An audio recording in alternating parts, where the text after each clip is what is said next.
হলো 5টি মাস। এই 5টি মাসের মধ্যে সবচেয়ে উত্তম এবং সবচেয়ে বরকত যে মাসটি, যেটি রজব মাস, এই রজব মাসের মধ্যে তারা বিদায় নিয়েছে, বলুন সুবহানাল্লাহ। এই জন্য আমরা হাদিস অনুযায়ী মনে করি যে আল্লাহ পাক রব্বুল আলামিন তাদেরকে ভালোবেসে, তাদেরকে কাছে টেনে, তাদেরকে মহব্বত করে তাদেরকে এই দিন আল্লাহ পাক রব্বুল আলামিন তাদেরকে নিয়ে গেছে, বলুন সুবহানাল্লাহ। যে এই জন্য আল্লাহ পাক রব্বুল এই সময়ের মধ্যে আমাদেরকে তার মসজিদে ভালোবেসে আনার এবং বসার তৌফিক দান করেছেন। আমরা আরেকবার বলি সুবহান আলহামদুলিল্লাহ। আলহামদুলিল্লাহ। আমরা আরেকবার রাসূলুল্লাহ সাল্লাল্লাহু আলাইহি ওয়াসাল্লাম মহব্বতে বলি সাল্লাল্লাহু আলাইহি ওয়াসাল্লাম। এই রজব মাসটিকে আল্লাহ রাসূল সাল্লাল্লাহু আলাইহি ওয়াসাল্লাম এবং সাহাবায়ে কেরাম বলেছে, এই রজব মাসটি মুসলমানদের একটি জমি চাষ করার মাস। জমি চাষ করার মাস কিরকম? এখন আমরা যারা বর্তমানে আমরা যারা ক্ষেত খামারে কাজ করি, আমরা করি কি, এখন এই যে টাইমটা চলতেছে, আমরা কিছুদিন আগে জমিতে হয়তো মেশিন দিয়ে হাল চাষ করছি, হয়তো জমিতে চাষ করছি। এরপর আমরা করছি কি, জমিতে ধান লাগাই, বীজ বপন করছি। যখন এই বীজটি বড় হবে তখন আমরা পাতও লাগাবো। আল্লাহ রাসূল সাল্লাল্লাহু আলাইহি ওয়াসাল্লাম ইরশাদ করেছে যে এই রজব মাসটি হলো মুসলমানদের জন্য জমি চাষ করার মাস, বলুন সুবহানাল্লাহ। শাবান মাস হলো জমিতে আমরা যেমন ধান লাগিয়ে থাকি, এই শাবান মাসটি হলো আমাদের ধান লাগানো, বীজ বপন করার মাস, বলুন সুবহানাল্লাহ। আর রমজান মাসটি হলো আমরা যে যখন আমাদের ধান উঠে যায়, যখন আমরা কৃষকরা যখন ধান কেটে নিয়ে আসি, যখন আমাদের ধানটা যখন সম্পূর্ণ মাড়াই করা হয়ে যায়, যখন আমাদের ধান প্রস্তুত করার মতো সম্পূর্ণ কিছু হয়ে যায়, যারা বিক্রি করার মতো বিক্রি করে টাকা হাতে নিয়ে আসে, আর যারা খাবারের জন্য যে ধানগুলো সেদ্ধ করে খাবারের জন্য প্রস্তুত করে, তারা যাদের কাজ শেষ হয়ে যায়, এই মাসটি হলো রমজান মাস, বলুন সুবহানাল্লাহ। এই জন্য আল্লাহ রাসূল সাল্লাল্লাহু আলাইহি ওয়াসাল্লাম বলেছে যে এই রজব মাসে, অন্যান্য মাসে আমরা যে পরিমাণ আমল করে থাকি, তার চেয়ে অধিক পরিমাণ আমল যেন আমরা এই মাসে করে থাকি, বলুন সুবহানাল্লাহ। এই জন্য আল্লাহ রাসূল সাল্লাল্লাহু আলাইহি ওয়াসাল্লাম ইরশাদ করেছে যে আল্লাহুম্মা বারিক লানা ফি রজব ওয়া শাবান ওয়া বাল্লিগনা ফি রমাদান। যে আল্লাহ রাসূল সাল্লাল্লাহু আলাইহি ওয়াসাল্লাম যখন রজব, হযরত আয়েশা রাদিয়াল্লাহু তাআলা এবং সালমান ফারসি রাদিয়াল্লাহু তাআলা হতে বর্ণিত, আল্লাহ রাসূল সাল্লাল্লাহু আলাইহি ওয়াসাল্লাম যখন রজব মাস আসতেন, এই রজব মাসে এই দোয়াটি অধিক পরিমাণে পাঠ করতেন, বলুন সুবহানাল্লাহ। এই দোয়ার মূল কি, আল্লাহুম্মা বারিক লানা ফি রজব ওয়া শাবান ওয়া বাল্লিগনা ফি রমাদান। হে আল্লাহ, আপনি আমাকে রজব এবং শাবান মাসের বরকত আমরা যেন অর্জন করতে পারি, এই বরকত আমরা যেন কামাই করতে পারি, সেই তৌফিক আমাদেরকে দিয়ে দিন। এবং রমজান মাসের যে পরিপূর্ণ যে বরকত, পরিপূর্ণ যে জাযা নিয়ামত আমাদের আমল নামায় চলে আসে, আমরা সেইভাবে তৈরি হতে পারি। আল্লাহ সাল্লাল্লাহু আলাইহি ওয়াসাল্লাম নিষেধ করেছে আমরা যারা সবসময় যারা 5 ওয়াক্ত নামাজ পড়ে থাকি, এই জন্য আল্লাহ সাল্লাল্লাহু আলাইহি ওয়াসাল্লাম বলেছে এই রজব মাসে আল্লাহ পাক রব্বুল আলামিন প্রদত্ত থেকে এই 4টি মাসে যত ধরনের যুদ্ধ ঘোষণা করা ছিল, এই যুদ্ধগুলো আল্লাহ পাক রব্বুল আলামিন বন্ধ করে দিতেন, সুবহানাল্লাহ। আল্লাহ রাসূল সাল্লাল্লাহু আলাইহি ওয়াসাল্লাম এই রজব মাস আসার শুরুতে প্রত্যেকটি সাহাবীদেরকে ইঙ্গিত করে বলতেন, হে সাহাবীরা, তোমরা কোনো সাহাবীদের মধ্যে তোমরা এই মাসগুলোতে তোমরা কখনো কোনো কথা কাটাকাটি করবে না। এই মাসগুলোতে তোমরা কখনো কোনো সাহাবীদের সাথে কোনো দ্বন্দ্ব করবে না। তোমরা কোনো ইহুদিদের সাথে তোমরা কখনো কথা কাটাকাটি করবে না। তোমরা কোনো নাফরমানদের সাথে তোমরা কখনো কোনো কথা কাটাকাটি করবে না। তখন এই সাহাবী প্রশ্ন করেন, ইয়া রাসূলুল্লাহ সাল্লাল্লাহু আলাইহি ওয়াসাল্লাম, তাহলে এই মাসটি কির জন্য, আমরা যদি আমাদেরকে যদি আক্রমণ করে, তাহলে আমরা কেন তাকে প্রোটেকশন কেন দেব না? আল্লাহ সাল্লাল্লাহু আলাইহি ওয়াসাল্লাম বলেন যে, হে সাহাবীরা, তোমরা এই মাসটিতে তোমরা ধৈর্য ধারণ করবে। এই মাসটিতে তোমরা দুনিয়াবি কথা সবচেয়ে কম বলবে। তোমরা আখিরাতে আমল করার জন্য তোমরা বেশি বেশি করে আমল করবে। তোমরা বেশি বেশি করে তাসবিহ পাঠ করবে। তোমরা বেশি বেশি করে দরুদ শরীফ পাঠ করবে। তোমরা বেশি বেশি করে জিকির করবে। তোমরা বেশি বেশি করে তাহাজ্জুদ নামাজ পড়বে। তোমরা বেশি বেশি করে তোমরা আমলে জিন্দেগি গঠন করার চেষ্টা করবে। হে সাহাবীরা, শুনে থাকো, তোমরা যারা কৃষি কাজ করে থাকো, তোমাদের জমিটার উপরে তোমরা যে পরিমাণে মেহনত করে থাকো একটি কৃষি ফলানোর জন্য, তোমরা যে পরিমাণে কষ্ট করে থাকো তোমাদের এই খাবারটা তৈরি করার জন্য, তার চেয়ে বেশি পরিমাণে কষ্ট তোমরা এই মাসে তোমাদের নিজেদের আখিরাত গোছানোর জন্য তোমরা বেশি করে চেষ্টা করে থাকো, সুবহানাল্লাহ। এই জন্য আমাদের সকল মুসলমান ভাই এবং বোনেদের আমাদের এই মাসে বেশি বেশি করে আমল করতে হবে। আমাদের দুনিয়াবি কথাবার্তা আমরা বাকি 8টি মাস তোমরা কাজকাম করে থাকি, আমরা বাকি 8টি মাস তো দুনিয়াবি কাজ কর্মে দুনিয়াবি টাকার মোহে আমরা পড়ে থাকি। আমরা যদি এই 4টি মাস যদি আমরা ঠিকমতো ভাবে চেষ্টা করি, আমরা ঠিকমতো যদি পাঁচ ওয়াক্ত নামাজ আদায় করি, আমরা ঠিকমতো যদি ইবাদত করি, আমরা এই 4টি মাস যদি বেশি বেশি করে জিকির করি, তাহলে আমাদের আখিরাতে আমাদের শান্তি পাবো। এই যে আজকে যে মানুষগুলো মরে গেছে, যে মানুষগুলো আমাদের মাঝ থেকে বিদায় হয়ে গিয়েছে, তারা তো চিন্তা করেনি, তারা তো গতকালকে জীবিত ছিল। তারা তো চিন্তা করতে পারেনি যে আমার আর কিছুক্ষণ পর আমার শ্বাস চলে যাবে, আমার কিছুক্ষণ পর যে আমার দম বন্ধ হয়ে যাবে, আমি যে মারা যাব, এই চিন্তা তারা করতে পারেনি। তাহলে আমরা দুনিয়ার জন্য এত কষ্ট করে থাকি, এই দুনিয়ার টাকা পয়সা লোভ লালসার জন্য এত টাকা পয়সা ধন দৌলত বাড়ি গাড়ি করে থাকি, কিন্তু আমরা যখন মরে যাব, আমরা একটি টাকা করে আমরা আমাদের কবর আমাদের সাথে নিয়ে যেতে পারবো না। আমাদের যে জায়গা জমিগুলো আছে, আমরা কোনো জায়গা জমি আমাদের জন্য নিয়ে যেতে পারবো না। আমাদের আমলনামায় কোনটা যাবে?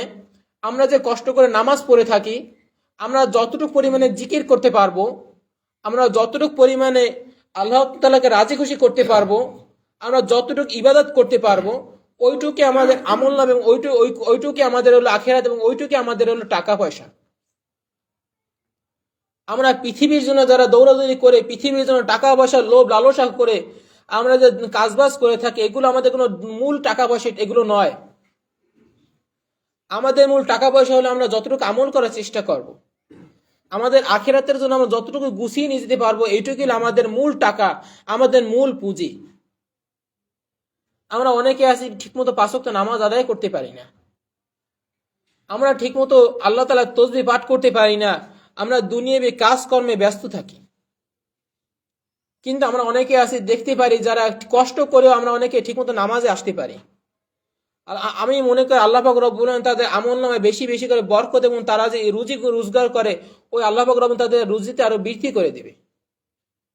এবং আল্লাহ পাক রব্বুল ইরশাদ করেছে যে কোনো বান্দা যদি তার কাজকর্মের মধ্যে, কোনো বান্দা যদি তার যে কাজগুলো করে থাকে, যে ব্যবসা বাণিজ্য করে থাকে, ওই কাজকর্মের মধ্যে ওই বান্দা যদি ইবাদত করে থাকে, ওই যে সময়টুকু, ওই সময়টুকু যদি আমি আল্লাহকে যদি স্মরণ করে, আমি আল্লাহ তাকে বলে দিয়েছি ওই তার কাজকর্মে আমি বেশি বেশি করে বরকত দিয়ে দেবো। বলুন সুবহানাল্লাহ। এজন্য আমাদের সকলে বেশি বেশি করে ইবাদত করতে হবে। এই যে 4টি মাস, এই যে রজব, শাবান, রমজান এবং জিলহজ মাস, এই যে মাসগুলো, এই মাসগুলোতে আমরা বেশি বেশি করে আমল করার চেষ্টা করব, আমরা বেশি বেশি করে ইবাদত করার চেষ্টা করব। যে আল্লাহ পাক রব্বুল বলছে যে হে বান্দা, তোমরা আমাকে ডাকো এবং তোমরা আমার কাছে চাও, উদউনি আস্তাজিব লাকুম, তোমরা আমাকে ডাকো, আমি তোমার ডাকে সাড়া দেব। বলুন সুবহানাল্লাহ। এই দিনে সাহাবীরা করতেন কি? এই দিনে সাহাবীরা বেশি বেশি করে নফল নামাজ আদায় করতেন, এই দিনে সাহাবীরা বেশি বেশি করে দরুদ শরীফ পড়তেন, এই দিনে সাহাবীরা বেশি বেশি করে জিকির আদায় করতেন। এই দিনে সকল সাহাবীরা তাদের নিজেদের কাজকর্ম ছেড়ে দিয়ে তারা দিনের আখিরাতের জন্য তাদের নিজেরা বেশি বেশি করে তাসবিহ পাঠ করত এবং বেশি বেশি করে রাসূলুল্লাহ সাল্লাল্লাহু আলাইহি ওয়াসাল্লামের সামনে উপস্থিত থাকতেন। সুবহানাল্লাহ।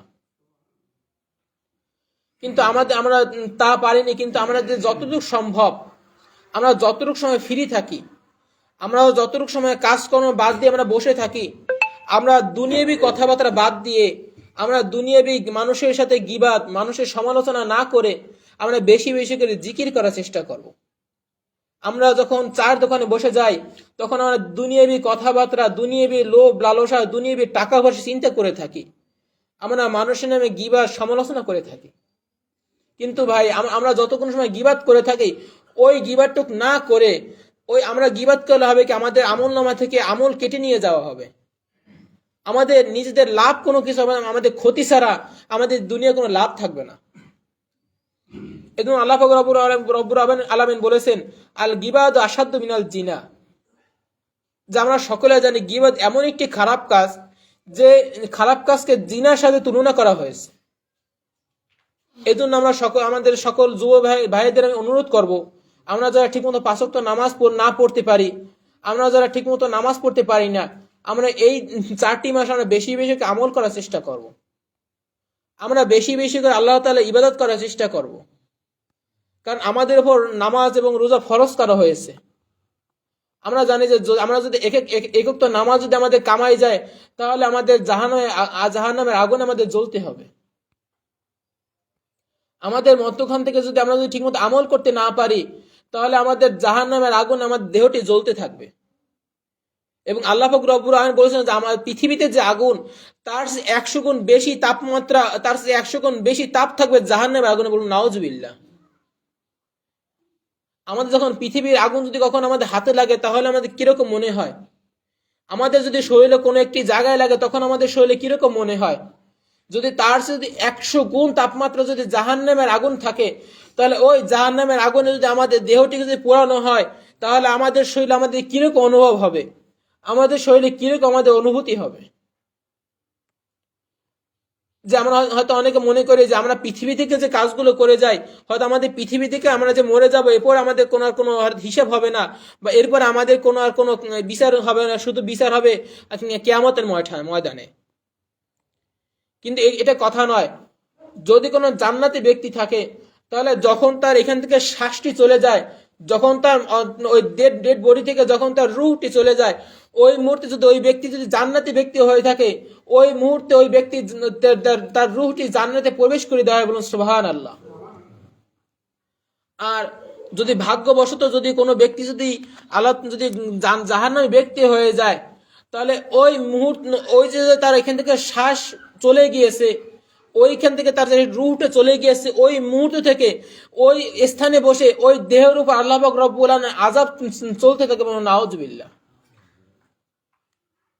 দ্বিতীয়ত কথা হলো, আল্লাহ পাক রব্বুল আলামিন পৃথিবীতে যত মাখলুক, যত পৃথিবী সৃষ্টি করেছে, যত মানুষ, জিন এবং ফেরেশতা, যত পশু পাখি সৃষ্টি করেছে, তার মধ্যে সবচেয়ে উত্তম এবং সবচেয়ে মূল্যবান ব্যক্তি হিসেবে মানুষদেরকে সৃষ্টি করা হয়েছে। অন্যান্য প্রাণীদের শুধু একটি কাজ হলো তাদের খাওয়া এবং ঘুম, তাদের পৃথিবীতে আর কোনো চিন্তা নেই। কিন্তু আল জিন্না ওয়াল ইনসান ইল্লা লিয়াবুদুন, আল্লাহ পাক রব্বুল আলামিন জিন এবং ইনসানকে শুধু এই দুটি জাতিকে তার ইবাদত করার জন্য নির্ধারণ করে দিয়েছে। দ্বিতীয়ত কথা হলো, মানুষের মধ্যে এক ধরনের জ্ঞান দিয়ে দিয়েছে, একটি আকল দিয়ে দিয়েছে। আকল দ্বারা আল্লাহ পাক রব্বুল আলামিন আমাদেরকে চিন্তা, আমাদেরকে বিবেচনা করার জন্য যে জ্ঞান, এই জ্ঞান আমাদেরকে আল্লাহ পাক রব্বুল আলামিন দিয়ে দিয়েছে। আমরা কখন কোন কাজটা করব এবং আমাদের কখন কোন কাজটা করতে হবে, এই জ্ঞান আল্লাহ পাক রব্বুল আলামিন আমাদের আকলকে দিয়ে দিয়েছে। আমরা টের পাই যে আমাদের যখন কোনো হাত যখন কেটে যায়, তখন আমাদের ওই হাতের এখানে কি করতে হবে আমাদের আকলে, আমাদের জ্ঞানে চলে আসে। যদি আমাদের কোনো একটি অঙ্গ যদি আঘাত পাই, তখন আমাদের আকল থেকে আমাদের চলে আসে, তা আমরা ওই স্থানে কি দিলে আমার এই ব্যথা কমে যাবে। তাহলে আমাদের যদি ওই জ্ঞানটি যদি আমাদের আকলে জ্ঞানে চলে আসে, তাহলে আল্লাহ পাক রব্বুল আলামিন অবশ্যই আমাদের জ্ঞান এই জিনিসটা আছে যে আমাদের কখন নামাজ পড়তে হবে এবং কখন ইবাদত করতে হবে। এই জন্য আমার সকল যুবক ভাইদেরকে বলবো, যারা আমরা ঠিকমতো নামাজ পড়ি না, যারা আমরা পৃথিবীর জন্য দৌড়াদৌড়ি করি, পৃথিবীর জন্য লোভ লালসা করি, পৃথিবীর টাকা পয়সার জন্য আমাদের জীবনকে বিলিয়ে দিয়েছি, তাদেরকে অনুরোধ করব আমি যে আমরা এই যে বাকি এই যে 4টি মাস আছে, এই 4টি মাস যেন আমরা বেশি বেশি আমল করার চেষ্টা করি, আমরা বেশি বেশি ইবাদত করার চেষ্টা করব, আমরা বেশি বেশি করে নফল নামাজ আদায় করার চেষ্টা করব, আমরা বেশি বেশি করে তাহাজ্জুদ নামাজ পড়ার চেষ্টা করব, আমরা নামাজ পড়ার পরে কমপক্ষে 100 বার আমরা জিকির করার চেষ্টা করব। কমপক্ষে 100 বার জিকির করতে হয়তো সর্বোচ্চ গেলে 3 মিনিট সময় লাগে, বা সর্বোচ্চ গেলে 5 মিনিট সময় লাগে।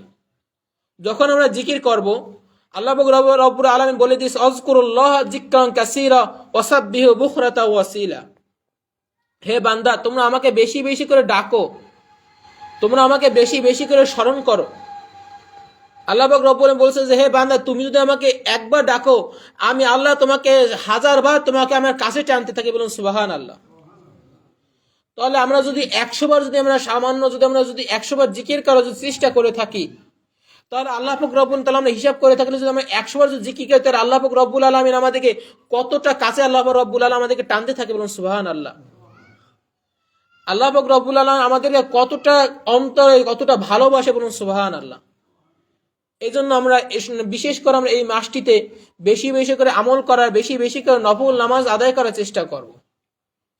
দ্বিতীয় কাজটি কি করব, এই দিনে এই মাসে সাহাবীরা বেশি বেশি করে ইস্তেগফার পড়তেন এবং আল্লাহ রাসূল সাল্লাল্লাহু আলাইহি ওয়াসাল্লাম বেশি বেশি করে ইস্তেগফার পড়ার জন্য অনুমতি দিতেন। এখন আমাদের প্রশ্ন আসে যে তার আল্লাহ রাসূল সাল্লাল্লাহু আলাইহি ওয়াসাল্লাম কেন বেশি বেশি করে ইস্তেগফার পড়ার জন্য অনুমতি দিতেন? আল্লাহ রাসূল সাল্লাল্লাহু আলাইহি ওয়াসাল্লাম বলেছে যে এই দিনে যদি কোনো আমার উম্মতরা যদি কোনো বিপদে পড়ে থাকে, আমার উম্মতের মধ্যে যদি কোনো ধরনের বিপদ চলে আসে, এই ইস্তেগফারের মাধ্যমে তার আমল তার জীবন থেকে এই বিপদকে আল্লাহ পাক রব্বুল আলামিন মুছে দেবেন। সুবহানাল্লাহ। ওই ইস্তেগফারের মাধ্যমে আল্লাহ পাক রব্বুল আলামিন তার জীবনের বালা মুসিবতকে দূর করে দেবেন। সুবহানাল্লাহ। এই জন্য আমরা বলবো আমরা বেশি বেশি করে এই মাসটিতে, এই রজব, শাবান এবং রমজান মাসে আমরা বেশি বেশি করে আমল করার চেষ্টা করব। আমাদের নিজেদের জীবনকে সিরাতে মুস্তাকিম করার চেষ্টা করব, যে আমরা উম্মতে মুহাম্মাদি, যে এই শেষ জামান উম্মতে মুহাম্মাদের সম্মান সবচেয়ে বেশি থাকবে, এই শেষ জামান উম্মতে মুহাম্মাদের সম্মান মর্যাদা অধিক থাকবে। এর জন্য আমরা সকলে জানি যে অনন্য অনন্য আগে যে নবীরা যারা আসছে, অনন্য নবীদের যে দলপতি যে অংশীদার যারা আসছে, তারা সকলে চেষ্টা করেছে এবং তারা সকলে আল্লাহ পাক রব্বুল আলামিনের কাছে প্রার্থনা করেছে, হে আল্লাহ, আমরা যে উম্মতে মুহাম্মাদি হতে পারি, আমাদেরকে শেষ জামান উম্মতে মুহাম্মাদি যেন আমরা হতে পারি, আমাদেরকে সেইভাবে আমাদের তৈরি করে দিন এবং আমাদেরকে সেই সময় নিয়ে যান যে আমাদের উম্মতে মুহাম্মাদের সম্মান কতটা বৃদ্ধি থাকবে। আল্লাহ রাসূল সাল্লাল্লাহু আলাইহি ওয়াসাল্লাম বলেছে যে কোনো ব্যক্তি যদি 5 ওয়াক্ত নামাজের জন্য 5বার যদি ওযু করে থাকে, তাহলে ওই ব্যক্তি যখন ওযু করবে, তার ওই ওযুর পানির মাধ্যমে তার আমলনামা থেকে যখন ওই ওযুর পানি যখন টপ টপ করে পড়তে থাকবে, তার আমলনামা থেকে সগীরা গুনাহগুলো এরকম পানির সাথে টপ টপ করে ঝরতে থাকবে। বলুন সুবহানাল্লাহ। ওই বান্দা যখন বেশি বেশি করে ওযু করতে থাকবে, তার যখন তিনি যে তার মুখ যখন ধোবে, ওই কিয়ামতের মাঠে আল্লাহ রাসূল সাল্লাল্লাহু আলাইহি ওয়াসাল্লাম বলেছে যে ওই অত বান্দার মধ্যখান থেকে আল্লাহ রাসূল সাল্লাল্লাহু আলাইহি ওয়াসাল্লাম ওই বান্দাদেরকে গুনে গুনে তাকে জান্নাতে নিয়ে যাবে। তখন সাহাবীরা বলেন যে ইয়া রাসূলুল্লাহ সাল্লাল্লাহু আলাইহি ওয়াসাল্লাম, আপনি এই কিয়ামতের মাঠ থেকে আপনি তাদেরকে কিভাবে জান্নাতে নিয়ে যাবেন, তাদেরকে কোন সিস্টেমে তাদেরকে জান্নাতে নিয়ে যাবেন? ওই সময় আল্লাহ রাসূল সাল্লাল্লাহু আলাইহি ওয়াসাল্লাম বলেন যে হে সাহাবীরা, তোমরা শুনে রাখো, আমার যে উম্মতরা বেশি বেশি করে জিকির করবে, বেশি বেশি করে আল্লাহ তাআলার কাছে সিজদা করবে, বেশি বেশি করে ওযু করবে, তারা ওযু করার যে স্থানগুলো, ওই স্থানগুলো কিয়ামত পর্যন্ত জ্বল করতে থাকবে এবং কিয়ামতের মাঠে উজ্জ্বল নক্ষত্রের মতো, উজ্জ্বল তারার মতো তার ওই স্থানগুলো জ্বল করতে থাকবে। সুবহানাল্লাহ। তার স্থানগুলোকে উজ্জ্বল নক্ষত্রের মতো, যে একটি অন্ধকার জায়গা যদি একটি বিন্দুমাত্র একটি আলো জ্বালানো হয়, তাহলে ওই আলোর স্থানটা যেমন দেখানো হয়, তার চেয়ে উজ্জ্বল এবং তার চেয়ে সুন্দর দেখানো হবে ওই বান্দার অঙ্গগুলো, ওই বান্দার কপালগুলো। এবং সুবহানাল্লাহ। তাহলে আমরা এই পৃথিবীর জন্য এত কষ্ট করে থাকি, এই পৃথিবীর লোভ লালসা টাকার জন্য আমরা এত কষ্ট করে থাকি, কিন্তু আমাদের মূল যে টাকা করি, আমাদের মূল যে আমল, আমাদের মূল যে সম্পদ, আমরা এই সম্পদের পিছনে আমরা না দৌড়াতে পারি, আমরা যদি না দৌড়ে থাকি, তাহলে আমরা কিয়ামতের মাঠে আমরা কি হিসাব দেব? আমরা যখন কবরবাসী হয়ে যাব, যখন ফেরেশতা যখন আমাদেরকে বলবে মান রব্বুকা মান দিনুকা, তখন আমরা কি উত্তর দিব? যখন আমাদেরকে ফেরেশতা বলবে যে তোমার আমলনামা দেখাও, তোমার আমলনামায় কি আছে এগুলো তোমার দেখাও, তখন আমরা বলতে পারবো না যে আমাদের পৃথিবীতে এত কোটি টাকা, এত লক্ষ টাকা, এত বিঘা জায়গা, এত বিঘা জমি আমি পৃথিবীতে রেখে এসেছি, এগুলো আমাদের আমলনামে আসবে না। আমাদের আমলনামে আসবে আমরা পৃথিবীতে এসে কতটুকু ইবাদত করতে পেরেছি, আমরা কতটুকু আল্লাহ তাআলাকে রাজি খুশি করতে পেরেছি, আমরা কতটুকু সময় আল্লাহ তাআলা ইবাদত করতে পেরেছি, ওই সময়টুকু আল্লাহ পাক রব্বুল আলামিন আমলনামায় পৌঁছিয়ে যাবে। আমাদের আমলনামায় ওই সময়টুকু আমাদের আমলনামায় উল্লেখ করে দেওয়া হবে। আমরা কতটুকু আমল করেছি, ওই আমলনামা, ওই বরকতটুকু আমাদের আমলনামা, আমাদের পুঁজি হিসাবে কিয়ামতের ময়দানে আমাদের টাকা করে আমাদের পুঁজি হিসাবে আমাদের থেকে যাবে। এজন্য আমাদের সকল যুবক ভাইদেরকে বলবো, আমরা যারা ঠিকমতো নামাজ পড়ি না, আমরা ঠিকমতো রোজা রাখি না, এই যে যখন রমজান মাস আসে, আমরা সকলে মনে করি যে আমরা হয়তো আমরা রোজা রাখি না, কিন্তু আমরা যখন পলাই আমরা একটা খাবার খেয়ে থাকি, কিন্তু উপরে আল্লাহ পাক রব্বুল আলামিন আছে এবং আল্লাহ পাক রব্বুল আলামিন আমাদেরকে দেখে থাকেন যে আমরা কোথায় বসে কোন কাজটি করে থাকি। এই জন্য আমরা বলবো যে আমরা আমাদের নিজেদের জীবনকে গঠন করার জন্য আমরা এই রজব, শাবান এবং রমজান মাসে চেষ্টা করা, আমাদের নিজের জীবনকে গড়ার চেষ্টা করব। এজন্য সংক্ষিপ্ত বক্তব্য শেষ করা, দাওয়ানা আলহামদুলিল্লাহ রাব্বিল আলামিন ওয়া মা আলিল্লাহ।